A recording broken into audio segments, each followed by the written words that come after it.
तो हेलो दोस्तों, मैं बादल वाले गीता क्लास में आपका स्वागत है। दोस्तों, जो हमारी एसएससी जीडी के लिए हमने जो है वीर बैच स्टार्ट किया है, तो वीर बैच में हम जो है अपने प्रैक्टिस सेट कर रहे हैं प्रीवियस ईयर क्वेश्चन के।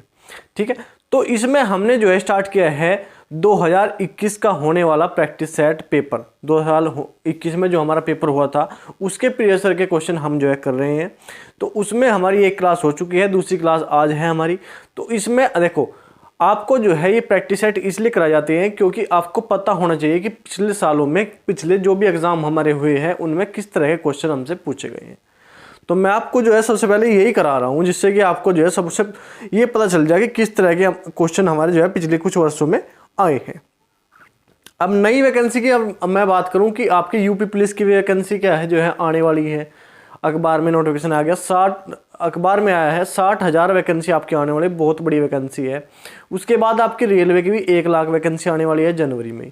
ठीक है, तो आप जो है प्रैक्टिस करते रहिए। अगर देखो एसएससी जीडी की मैं करा रहा हूँ तो एसएससी जीडी की नहीं है कि यूपी पुलिस वाले नहीं कर सकते, मैथ सब में यही आता है। लेकिन ये जो मैं प्रैक्टिस आपकी करा रहा हूँ ये आप करते रहिए।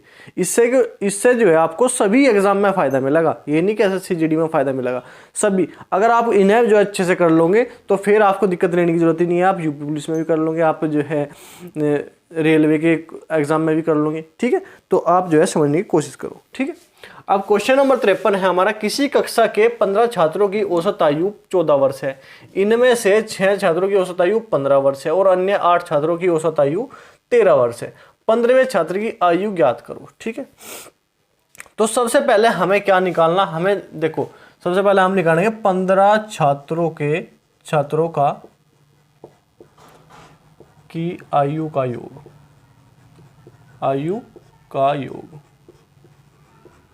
ठीक है, अब योग कैसे निकलता है, जितने छात्र हैं उनके औसत में गुणा कर ले। तो 15 छात्र हैं, उनका औसत क्या है 14। ठीक है, अब 15 चौका 60 की 0 ऐसे लगे 6, 15 कम 15 और 6 21, कितना 210। ठीक है, अब हमें क्या देगा, हम 6 छात्रों की औसत आयु 14 है। 6 छात्रों की आयु का योग निकालेंगे कि आयु का योग, तो 6 गुणा 15। ठीक है, 15 छिका 6 पंजे 30 की 0 ऐसे लगे 3, 6 कम 6 और 3 9, 90। ठीक है, उसके बाद क्या, 8 छात्रों की औसत आयु 13 वर्ष है। 8 छात्रों का योग,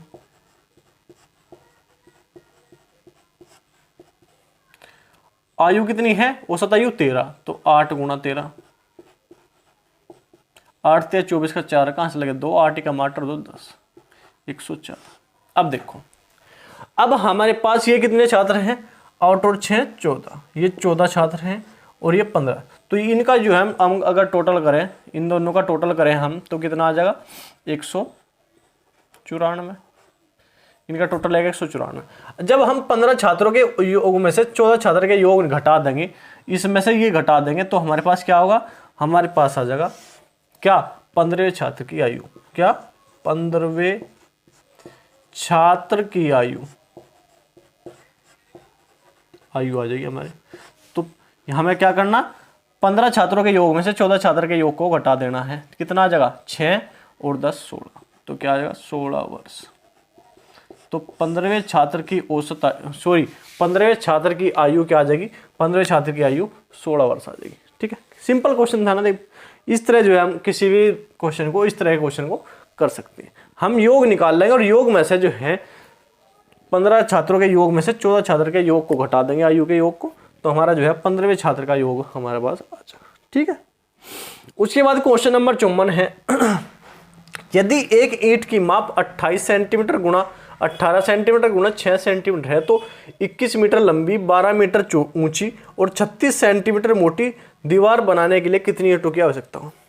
अगर आप कोई मकान बना रहे, कमरा बना रहे, कोई दीवार बना रहे, तो आपको जो है आपके जो है बड़े कहने लगे कि आपके पिताजी कहने लगे कि हमें जो है इतनी लंबी, इतनी ऊंची और इतनी मोटी दीवार बनानी, और एक ईंट जो है इतनी मोटी है, इतनी लंबी है, इतनी चौड़ी है, तो हमारे कितनी ईंट लगेगी। तो आपको अगर निकालना पड़ जाए तो कैसे निकालेंगे, तो सबसे पहले हम निकालेंगे दीवार का क्षेत्रफल। दीवार का क्षेत्रफल।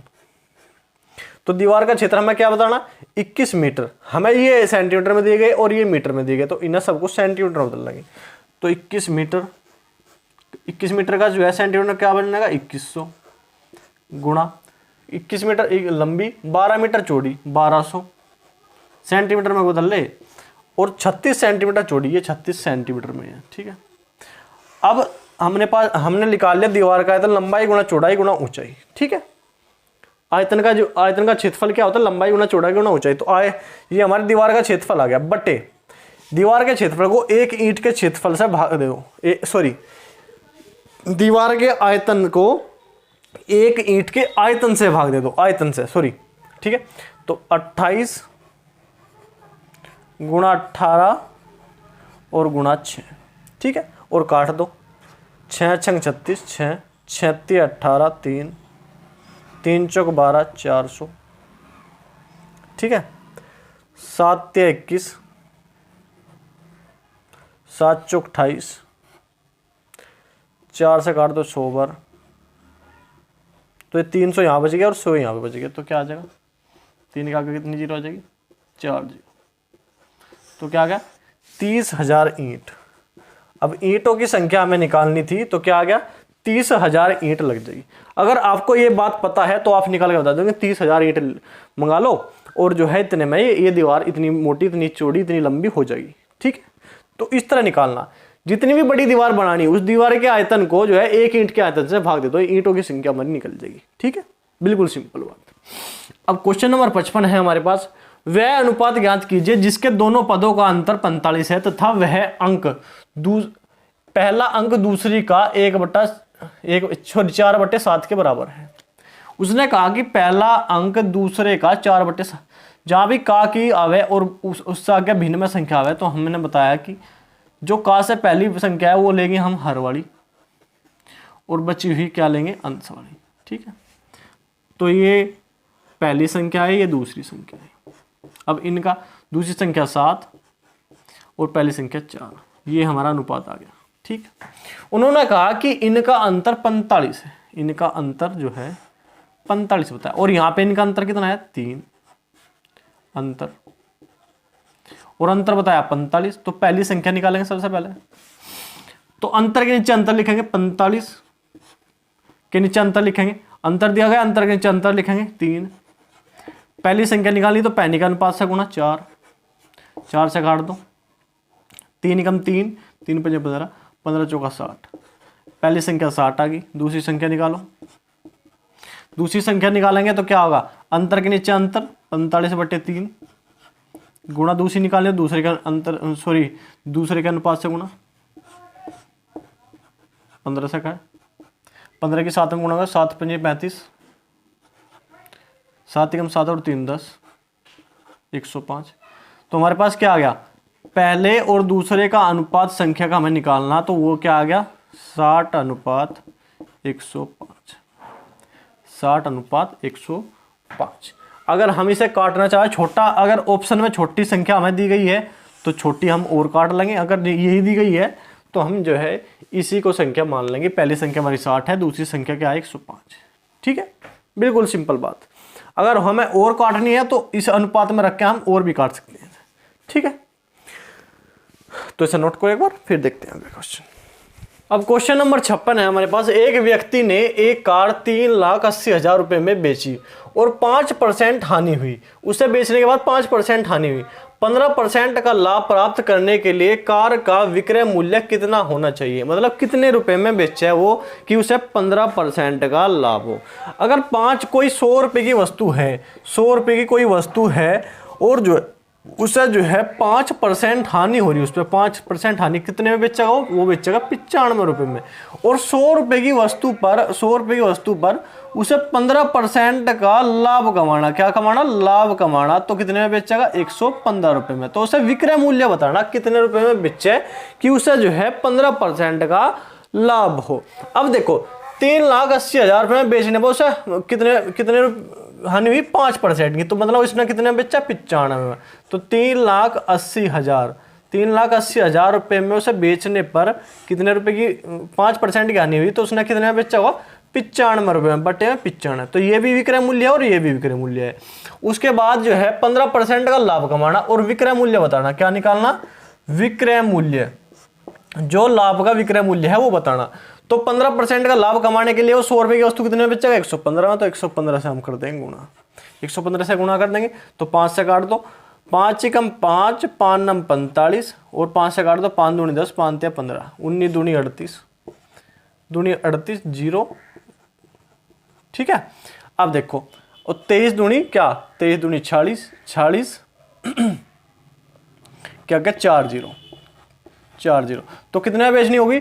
4,60,000 रुपये में उसे बेचनी होगी, जिससे कि उसे 15% का लाभ होगा, ठीक है। तो ये 3,80,000 रुपये में नहीं बेचनी, 3,80,000 रुपये में तो बेचने पर उसे जो है 5% की हानि हो रही, उसे कमाना 15% लाभ। तो 4,60,000 रुपये में उसे बेचनी चाहिए वो कार, जिससे कि उसे 15% का लाभ हो, ठीक है। उसके बाद क्वेश्चन नंबर 57 है हमारा। एक कार पहले 272 किलोमीटर की दूरी 40 किलोमीटर प्रति घंटा की औसत चाल से और अगले 85 किलोमीटर की दूरी 50 किलोमीटर प्रति औसत चाल से तय करती है। पूरी यात्रा की औसत चाल क्या है? मैंने औसत चाल आपको बताई थी कि जब हमारी आने और जाने की दूरी समान हो, समान दूरी चली गई हो, तो उसमें मैंने आपको बताया था कि 2xy बटे x प्लस वाई औसत चाल का फॉर्मूला मैंने आपको बताया। लेकिन ये कब है? ये है जब हमारी जाने की भी दूरी वही हो और आने की भी। लेकिन इसमें क्या कहा? 272 किलोमीटर पहला अलग चला, फिर 85 किलोमीटर अलग, तो ये दूरी अलग अलग होगी। जब दूरी अलग अलग हो तो औसत चाल हम कैसे निकालेंगे? देखो, तो औसत चाल हम कैसे निकालेंगे? औसत चाल हम निकालेंगे कुल दूरी बटे कुल समय। तो हमारे पास कुल दूरी तो है, कुल समय नहीं है, तो कुल समय निकाल लेंगे हम। समय कैसे निकाल लेंगे? समय बराबर क्या होता है? दूरी बटे चाल। तो पहला समय हम निकालेंगे। पहला समय बराबर दूरी बटे चाल। दूरी क्या आती? 272 बटे चाल क्या आती? 40, तो निकाल लेंगे। 2 से काट दो, 4 से काट दो, 4 दही 40, 4 से काट दो, 4 छिक 24, 4 छिक 24, 4 अटू 32, तो क्या आ जाएगा? 6.8 घंटे, 6.8 घंटे, ठीक है। दूसरा समय निकाल लो। दूसरा समय निकालेंगे तो क्या है? दूरी क्या है? 85 किलोमीटर और जो है चाल क्या है? 50, तो ठीक है। 5 से काट दो, 5 50 और 5 एकम 5, 5 सते 35, तो क्या आ जाएगा? 5 एकम 5 और 5 सते 35, क्या आ जाएगा? 1.7 घंटे। तो हमारे पास जो है कुल समय हमारे पास क्या हो गया? कुल समय हमारे पास हो गया 7 7 14 और 1 15 का 5, कहाँ से लगे? 1 6 7 और 1 8 और 8.5 घंटे, 8.5 घंटे हमारे पास टोटल समय हो गया। कुल समय हमारे पास आ गया 8.5 घंटे। कुल दूरी हमारे पास कितनी है? कुल दूरी निकालेंगे तो क्या आ जाएगा? 272 दूरी कितनी है? 272 किलोमीटर और 85 किलोमीटर, तो 85 को जोड़ देंगे, इसमें कितना आ जाएगा? 5 और 2 7, 8 और 7 7 7 14 और 1 15 का 5, कहाँ से लगे? 1 2 और 1 3, 357 किलोमीटर ये जो है हमारी कुल दूरी आ गई। अब हमें औसत चाल निकालनी, तो क्या कह रहे हैं? कुल दूरी बटे कुल समय, 357 बटे 8.5, ठीक है। 8.5 दशमलव हटाओगे तो 0 लगाओगे। अब काट दो, 5 से काट दो, 5 एकम 5 और 5 सते 35, 5 से काट दो, 5 सते 35, ठीक है। 5 एकम 5, 5 सते 35, 5 एकम 5, 5 चौक 20, ठीक है। अब देखो 17 से काटेंगे तो क्या होगा? 17 से 714 काटने, 714 काटने, 7 14 17 51, 17 चौका 68, 17 पंजे 85, 17 चौका 68, 17 चौका 68, 68 69 70 और 71 34, 17 दूनी 34, तो क्या आ गया? 42,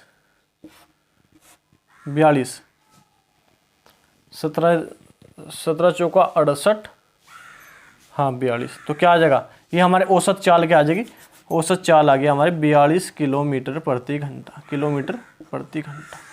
तो यही हमें निकालना था, 42 किलोमीटर प्रति घंटा हमारी। देखो अलग अलग समय निकाल लिया हमने, पहला समय दूसरा समय, कुल समय हमारे पास हो गया 8.5 घंटे, 8.5 घंटे। अब कुल दूरी निकालनी थी, 272 किलोमीटर चली पहला दूरी, फिर 85 किलोमीटर चली, फिर कुल दूरी दोनों को जोड़ के हमने कुल दूरी 357।